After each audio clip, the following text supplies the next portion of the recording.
Assalamualaikum warahmatullahi wabarakatuh. Welcome back to the Zach Channel. Okey, satu trailer baru telah keluar beberapa jam yang lepas. Filem tempatan bertajuk Kulit Wayang, terbitan Miko Studios. So, jom kita check out the trailer dulu. Oh, Siapa ya yang ngajarin gali anak kubur. saya? Cara dia bermain, cara dia Wow, bercerita. filem seram. Dia bukan seperti nelayan biasa loh. Oh, wayang kulit. Wayang kulit. Okey. Betul ke? Kau nampak dia main wayang? Oh, Fatah Amin. Tidak gila. Apa yang terjadi sama anaknya Poli, Pak? Ingat dia tu jadi hantu dah. Wow, Boleh tepuk sebab budak tu. anak dia mati. Kau pun rasa kan? Drowning Dia kot. juga punya teman yang bisa bermain Eh? wayang. Dia cakap Sejak Indon. dari Cerita umur Indon dia ke cerita 12 Malaysia? tahun lagi, kita tahu dah angin wayang dia kuat. Ada bakat luar biasa. Wow. Seram, cerita seram. Buya, ayo! Buya! Ayo, ayo tahu! Lantar cakap Kelantan. Mungkin.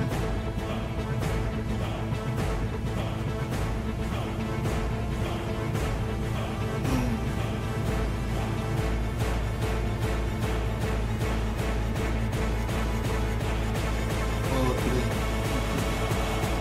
Kulit wayang. Poli, dia nelayan. Dain Said.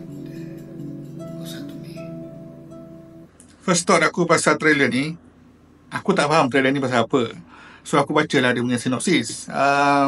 Sinopsis dia kata, dia mengisahkan tentang Ramli, rakunan Fatah Amin, yang tinggal di sebuah kampung terpencil yang mengalami gangguan man-eating crocodile, buaya yang makan orang.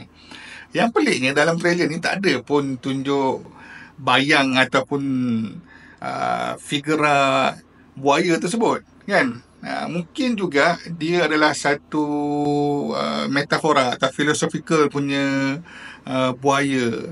Sebab nampak tadi macam Fatah Amin ni dia ada gangguan sebab mungkin dia kehilangan anak dia ataupun satu trauma yang berlaku dalam masa yang dia pernah mengalami satu trauma lah.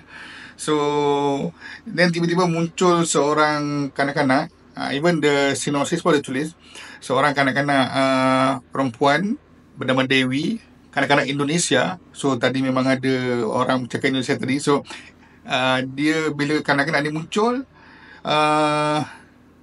dia Fatah Amin punya trauma tadi menghantui dia balik dalam bentuk demon. So kita nampak tadi ada beberapa demon hantu tadi. Cuma aku tak pasti sama ada demon ataupun man-eating crocodile ni adalah yang betul ataupun semuanya berlaku dalam minda Fatah Amin. Membawa aku kepada satu point yang aku rasa filem ni aku dapat vibe macam filem Johor. Dia macam satu filem yang heavy, kena banyak fikir, tapi dia horror. Aku check juga dia punya studio ni, Miko Studios. So Miko Studio ni dia pernah release beberapa filem lakonan Fatah Amin juga dan Pekin. Antaranya Mimaland, Kampung Drift dan juga Town Mall 2. Kalau korang ingat lah, Town Mall 1 lakonan Izlan Yusof, ni Town Mall 2. So this film dia tidaklah mendapat sambutan yang menggalakkan di wayang. So now they come back with this kulit wayang, ataupun dalam bahasa Inggerisnya The Skin, dia tulis The Skin. Dia mempertaruhkan filem baru ni, tapi bagi aku adalah mungkin ada sedikit peningkatan daripada filem-filem yang diorang sebelum ni.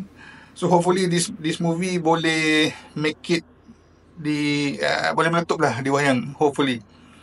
Okay, tadi aku ada tertanya pasal ni filem Indon ke filem Malaysia. So it's actually filem Malaysia lah. Miko Studios is Malaysia punya studio. Cuma ada watak Dewi tadi seorang kanak-kanak Indonesia. So dia maybe dia one important element of this movie, dia kena kanak-kanak Indonesia. Aku tak tahulah. Tapi watak Fatah Amin ni, dia seorang Kelantanis. Well, so sama-sama kita nantikan filem ni yang akan keluar di wayang pada 1 Mei 2025. So, sebulan selepas raya begitulah.